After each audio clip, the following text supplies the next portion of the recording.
حضرت داؤد علیہ السلام بھی بنی اسرائیل کے بڑے نبی گزرے ہیں۔ آپ کا ذکر قرآن پاک میں کئی جگہ آیا ہے۔ سورہ دعاد میں خصوصیت سے نہایت تفصیل سے ملتا ہے۔ یہ سورت پارہ 23 میں ہے۔ آپ پر آسمانی کتاب زبور نازل ہوئی تھی۔ حضرت موسیٰ علیہ السلام کے انتقال کے کافی عرصے بعد بنی اسرائیل کے سرداروں نے اس وقت کے نبی سے کہا کہ ہمیں ایک بادشاہ کی ضرورت ہے جس کی سرداری میں ہم اللہ کے دشمنوں سے جنگ کریں۔ اللہ کے نبی ان کی حالت کو خوب جانتے تھے۔ پہلے انہوں نے انکار کر دیا کہ یہ لوگ بزدل ہیں، جنگ وغیرہ کچھ نہیں کریں گے، مگر جب قوم اور سرداروں کا اصرار بڑھا اور وہ نہیں مانے تو اللہ کے نبی نے فرمایا، اللہ تعالیٰ نے تمہارے لیے طالوت کو بادشاہ مقرر کیا ہے۔ طالوت ایک غریب آدمی تھے۔ سردار امیر لوگ طالوت کا نام سنتے ہی ناراض ہو گئے کہ سرداری اور بادشاہت تو ہمارا حق ہے، یہ غریب آدمی کو کیسے مل گیا؟ حضرت طالوت بڑے عالم، عابد، جنگ کے ماہر اور بڑے بہادر طاقتور آدمی تھے، اس لیے اللہ نے ان کو بادشاہ مقرر کیا تھا۔ اللہ کے نزدیک تو امیر غریب سب برابر ہیں۔ ان کے نزدیک وہی اچھا ہے جو نیک ہو۔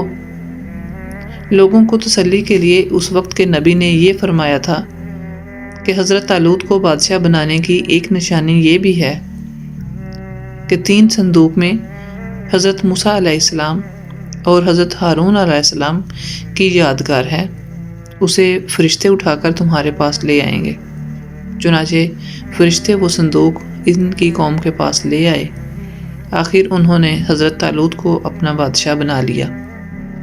آخر جب طالوت اپنی فوج لے کر روانہ ہونے لگے تو انہوں نے اپنی قوم کی ایک آزمائش کی کہ اگر کوئی مصیبت آئی تو یہ لوگ اس کا مقابلہ کریں گے یا بھاگ جائیں گے۔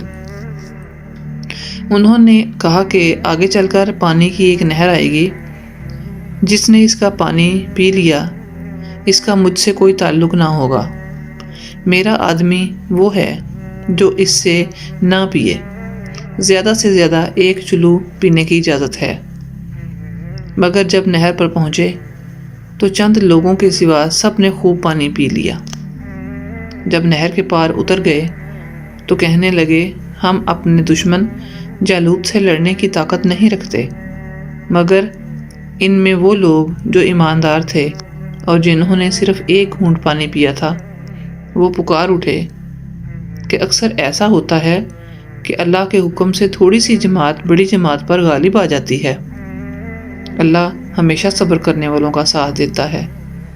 جب یہ لوگ جالوت کے لشکر کے سامنے آئے تو دعا کی کہ ہمارے رب، ہمیں اپنے پاس سے صبر عطا کر کہ مر مٹیں مگر دشمن سے ڈر کر پیچھے نہ ہٹیں، ہمارے پاؤں جمائے رکھ اور ہمیں فتح دے۔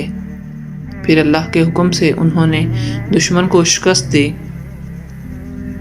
حضرت طالوت علیہ السلام کے بعد حضرت داؤد علیہ السلام کو اللہ نے حکومت عطا کی، اور حکومت بھی ایسی عطا کی کہ انسانوں کے ساتھ پہاڑوں اور پرندوں کو بھی ان کا فرما بردار کر دیا۔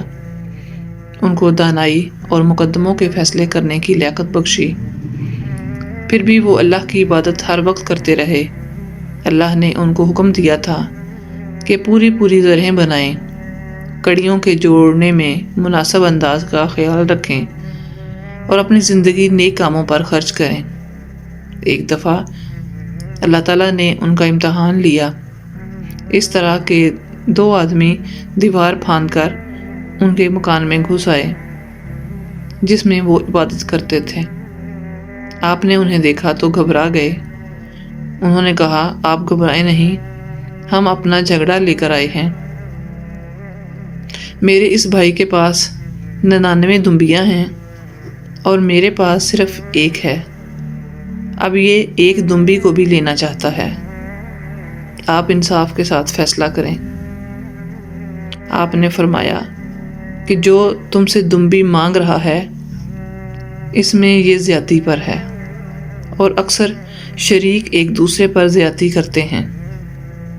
البتہ جو لوگ اللہ پر ایمان رکھتے ہیں اور نیک کام کرتے ہیں وہ اس زیادتی سے بچ جاتے ہیں، مگر ایسے شریک بہت کم ہوتے ہیں۔